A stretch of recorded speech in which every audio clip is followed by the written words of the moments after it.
브래드 아저씨는 3년 전에 은행에서 퇴직했습니다. 이런 결정을 하게 된 데는 여러 가지 사정이 있었습니다. 좋은 사정, 나쁜 사정 모두 있었지만 다행인 건 은퇴를 위해 많은 준비를 사전에 했고 그 덕분에 큰 어려움 없이 지난 3년 동안 살아올 수 있었습니다.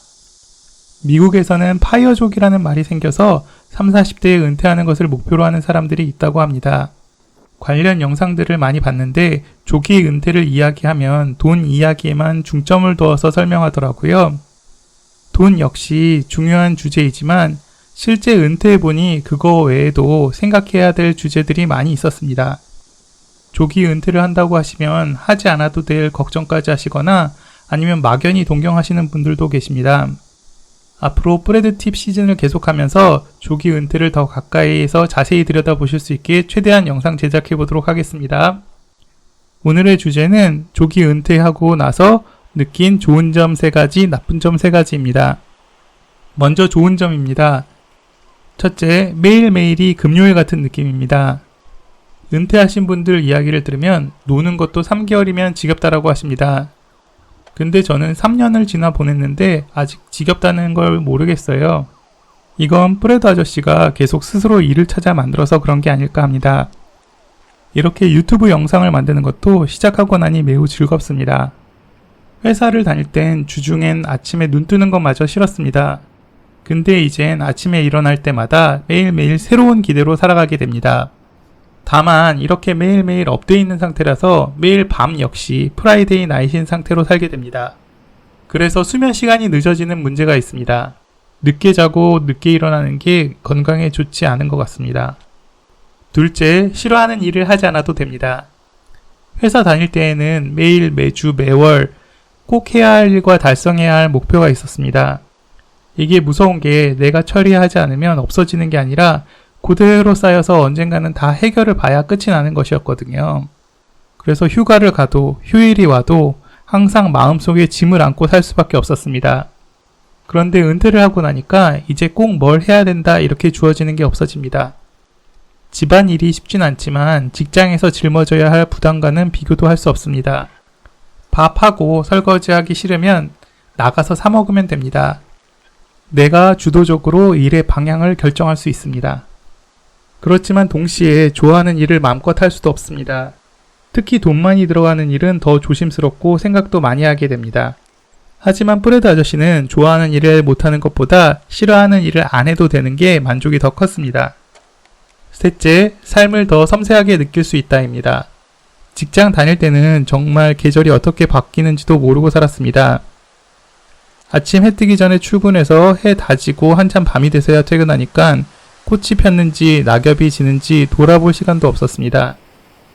그런데 퇴직을 하고 많이 바뀌었습니다. 가끔 산책이라도 하면 햇살이나 바람 같은 것에서 오는 촉감도 참 오랜만에 느껴지더라고요. 하지만 이것도 마냥 좋다고 할 수 없는 게 바쁠 땐 마음에 담지도 않고 지나갈 일들을 부풀려 생각하게 하는 효과도 있습니다. 이런 게 심해지면 우울증에 걸릴 수도 있다고 하네요. 이제 나쁜 점 3가지를 이야기해 보도록 하겠습니다. 첫 번째는 사회적 가치를 느끼기 힘들다입니다. 예전에는 무엇인가 문제를 풀고 해결해 나가면서 성취감이 있었습니다. 다른 사람들에게 칭찬을 받으면 기분이 좋아집니다. 그런데 조기 은퇴를 하고 나서는 그런 성취감을 느낄 창구 자체가 아예 없어집니다. 그래서일까요? 직장 다닐 때에는 일에서 오는 스트레스가 너무 심했었는데 이젠 심지어 일부러 일을 찾아가는 느낌입니다. 유튜브에 영상 올리는 것도 일하는 것처럼 합니다. 지금 시작한 지 보름이 조금 지났는데 벌써 12개의 영상을 올렸습니다. 또 이번 주부터는 경기컨텐츠진흥원에서 진행하는 유튜브 교육도 받습니다.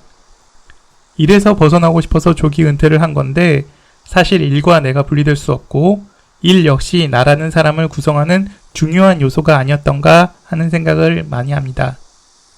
둘째, 사회적 고립감이 생깁니다. 특히 남자가 더 그런 것 같습니다. 퇴직하고 처음에는 아침 오후에 길거리를 다니거나 대중교통 타는 것도 잘 못했습니다. 그 시간에 나가보시면 브래드 아저씨 또래 남자가 돌아다니는 경우가 거의 없어요. 돌아다니는 남자는 대학생들 아니면 어르신들, 그래서 돌아다녀 보면 다른 사람 시선 받는 게 느껴집니다. 저는 차보다 대중교통을 선호하는데 이런 시선이 싫어서 멀리 나가는 것도 피하게 되더라고요. 남들과 다르다는 건 불편할 수밖에 없는 일인 것 같습니다. 셋째, 소극적이 됩니다. 예전보다 돈 쓰는 것도 일 벌리는 것도 훨씬 더 소극적으로 진행하게 되는 것 같습니다. 이건 조기 은퇴뿐만 아니라 나이가 먹어서 그런 것 같습니다. 밖에 나가서 밥을 사 먹거나 커피 사 먹는 것도 주저하게 됩니다. 돈 내서 다른 사람 손 빌리는 것보다 자기가 처리하는 게 훨씬 더 편합니다. 돈 쓰는 것뿐만 아니고 일 벌리는 데도 아주 조심스러워집니다. 10여 년 사회생활을 했고 또 조기 은퇴라는 과정을 겪었고 주변에서 예상하지 못했던 문제로 어려운 겪는 사람들을 지켜보면서 점점 소극적으로 변한 게 아닌가 싶습니다.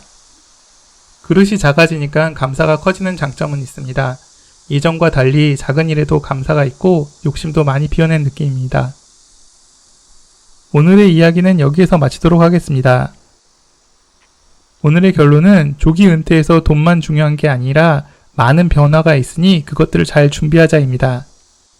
조기 은퇴에 대해서 좀 더 생생하게 이야기해 드릴 수 있는 컨텐츠를 더 준비해서 다른 시즌에 다시 돌아오겠습니다. 감사합니다. 구독과 좋아요, 알람 설정 부탁드립니다.